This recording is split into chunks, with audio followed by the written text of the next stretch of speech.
ఆనాడు వైఎస్ఆర్ ఉన్నప్పుడే శ్రీధర్ బాబు గారు మంత్రిగా ఉన్నప్పుడు ఇందిరమ్మ ఇండ్ల పేరు మీద తండాలలో గూడాలలో మారుమూల పల్లెల్లో బీసీల కాలనీలలో అడిగిన వాళ్ళందరికీ 25 లక్షల ఇందిరమ్మ ఇండ్లు ఇచ్చి ప్రతి పేదవాడికి సొంత ఇంటి కలను ఆనాడు ఇందిరమ్మ రాజ్యంలో నెరవేర్చినాం. దానికి ప్రత్యక్ష సాక్షి వెడమ బొజ్జు. ఇందిరమ్మ ఇంట్లో ఉండే ఎడమ బొజ్జుకు ఖానాపూర్ నుంచి ఎమ్మెల్యే టికెట్ ఇచ్చి మీ ఆశీర్వాదంతో ఇవ్వాలి ఇక్కడ ఎమ్మెల్యే నిలబడ్డాడు. అట్లాంటి ఇందిరమ్మ ఇండ్లు మేమిస్తే కేసీఆర్ వచ్చి డబుల్ బెడ్రూమ్ ఇండ్లు అన్నాడు. ఇందిరమ్మ ఇండ్లను డబ్బా ఇండ్లు వద్దు, డబుల్ బెడ్రూమ్ ఇండ్లు ముద్దు అన్నాడు. నేను ఈడ మా అక్కలు ఉన్నారు, మా చెల్లెళ్ళు, మా పెద్దమ్మలు కూడా ఉన్నారు.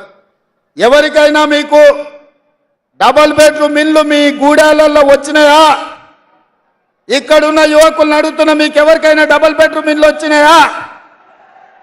10 ఏళ్ళు మమ్మల్ని పాలించిన కేసీఆర్ ఆదిలాబాదు జిల్లాలో తండాలలో గూడాలలో పేదవాడల్లో ఎవరికి డబుల్ బెడ్రూమ్ ఇండ్లు రాలే.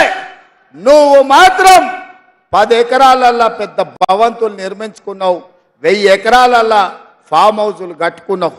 జన్వాడలో నీ కొడుకు 1000 కోట్లతోని ఫామ్ హౌస్ కట్టుకున్నాడు. ఈ తెలంగాణను దోసుకొని అప్పుడే ఈ ప్రాంత ప్రజలు మర్చిపోయిందని నువ్వు అనుకుంటున్నావా?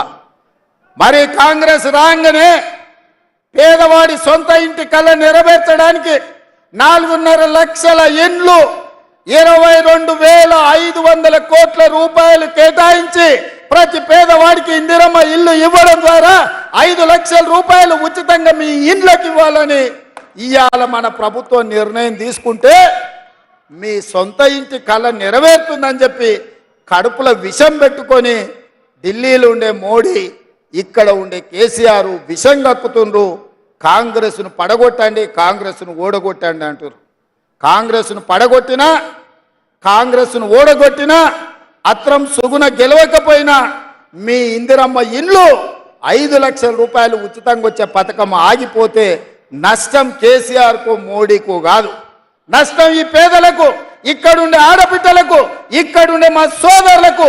ఆర్టీసీ బస్ సాగితే మా అక్కల కష్టం, 500 రూపాయల సిలిండర్ ఆగిపోతే మా పేదోళ్లకు కష్టం, రాజీవ్ ఆరోగ్యశ్రీ ఆగిపోతే కోట్లాది మంది పేదోళ్లకు నష్టం.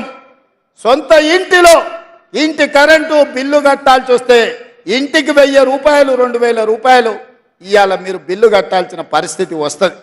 ఇల్లు రాకపోతే పిల్లగానికి పెళ్ళై కొడుకు కోడలు వస్తే ఇల్లు లేని మొత్తం దివాలా పరిస్థితి ఇవాళ పేదవాళ్ళకు వస్తుంది. అందుకే ఈరోజు 6 గ్యారంటీలలో 5 గ్యారంటీలు అమలు చేసిన ఇందిరమ్మ రాజ్యం మీద, కాంగ్రెస్ ప్రభుత్వం మీద ఢిల్లీలో ఉండే మోడీ, గల్లీలో ఉండే కేసీఆర్ కక్ష కట్టి మన ప్రభుత్వాన్ని మన పార్టీని ఓడించాలనే ప్రయత్నం చేస్తున్నారు.